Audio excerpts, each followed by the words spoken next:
Hey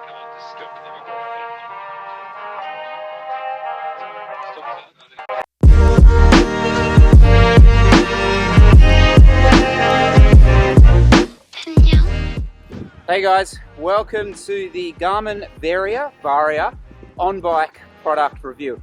There's a lot of reviews of this product. The fact of the matter is, I've used this a lot. I've used this a heap.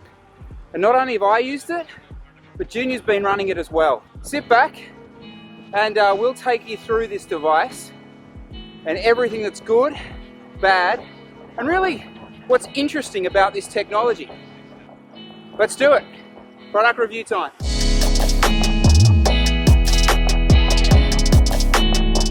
So a little bit about the device itself, guys. It is a rear light, not particularly fascinating, but it is also a radar. And that is probably why you're watching this. So the radar itself picks up vehicles behind you and displays it on your Garmin device in front of you. So what I thought we'd do is I'd show you that. And I'd show you that on a ride that, well, here in Sydney is pretty common. Quite a busy road, a single lane road, but a really good opportunity, I think, to try and get some footage of this and see how it runs and kind of get the feeling of it, okay? I'm in the shoulder of Wakehurst Parkway, and what I want to show you is how this is represented. So look on the far right hand side of my Garmin screen, you can see dots. Those dots represent cars. The one dot that's coming up behind me here, you can sense it's about to come past. There it goes. I've got two more dots coming, so two more cars. Here comes the first one, and I can sense the second one's coming now. Okay guys, I'm on Military Road now. This is a multi-lane busy road. You can sense on the far right there is my screen. You can see a car about to pass me, passing according to the screen now. Obviously doesn't pick up those parked cars. There's another vehicle behind me. It's showing a more red display now, which I sense is going to be a faster passing car. There it goes. Okay guys, now that you have the hang of it, you can see that those dots on the right side of my screen are representing vehicles behind me. So here comes one now. We can just get a sense of what that screen is actually showing us. So it'll show us about 5 vehicles depth. So you can see that there on the screen showing the vehicles as they pass me on the right. You can probably see why we're saying that it's just too much information. It's an overload. Finally guys, I just want to show you this is riding normally with no vehicles behind me. I therefore have no dots displayed on the right side of my screen. It is therefore my device clean of any indication.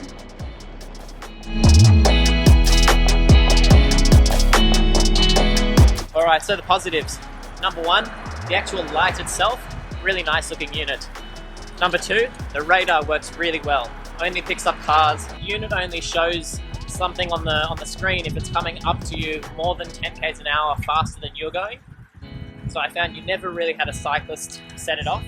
3, the light functions beautifully, works really well. It's got sort of an adaptive flash on it. Really nice. I only really have one negative, and that is that over time you get very, very good at turning around in an effort, sort of reading the road and how cars are approaching you. Becoming reliant on the Varia does definitely take away from that skill a little bit. It's nice not to have to turn around mid-effort because you can just see on your screen if something's coming up. Not really like it was a huge issue for me before because, like I was saying, you learn how to get around that stuff and stay really safe on the roads. The way we interact with this device, this technology, for me is clearly the most interesting part about this. So let me explain. The key sort of concept to this whole thing, in my opinion, is that it's keeping your head pointing forwards. Because you're not turning around as much to look at cars behind you, your vision is in, or where the danger is coming from. That will be my impression of what the purpose of this is. The issue there, of course, is that yeah, it's keeping your vision up here. But, and I find myself doing this a lot, my vision drops to there. Then all of a sudden, I'm looking at a screen instead of looking at where I'm going, which I'm sure you'll agree, kind of defeats the whole purpose of the thing. And the other way I interact with this is I do rely on it.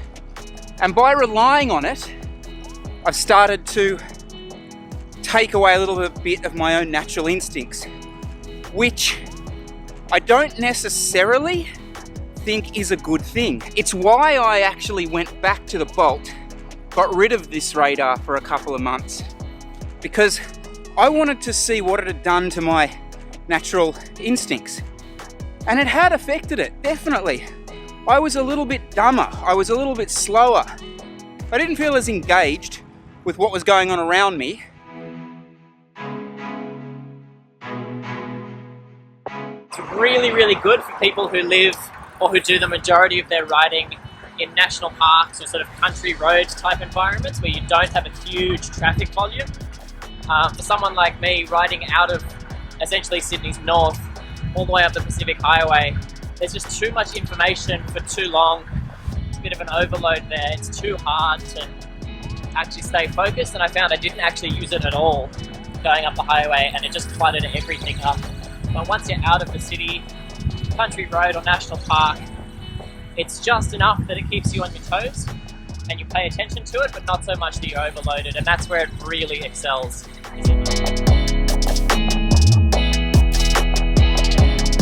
Actually, it wasn't that long ago, and it was when Angus had it.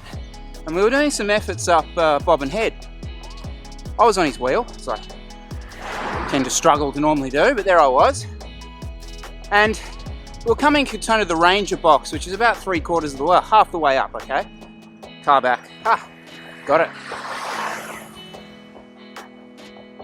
And I was about to swing a little bit wider because of the ruts on the left-hand side of the road.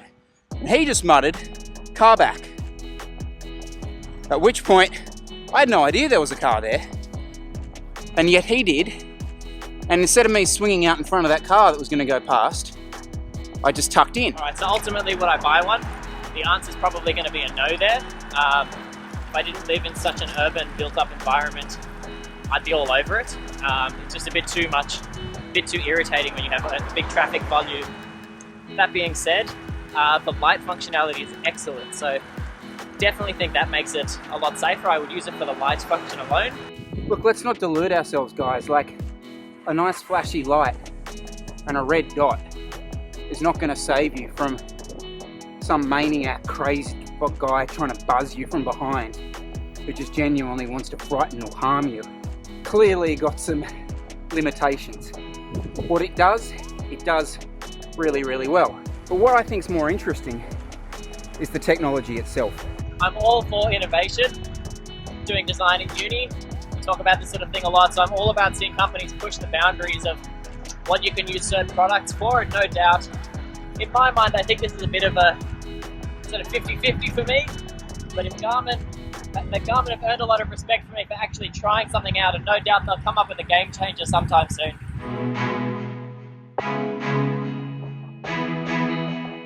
Can't fault those conclusions from Angus.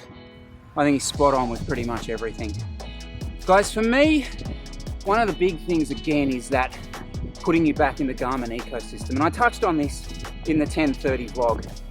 It frustrates me. I mean, I know I'm a little bit different in the fact that I do move around computers. Most people don't do that. But I like tech.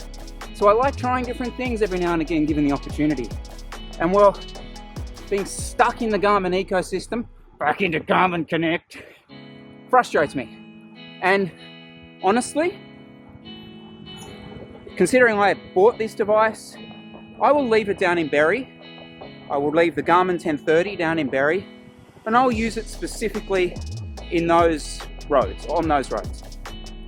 For up here where I spend 92% of my time, I run the Wahoo Bolt.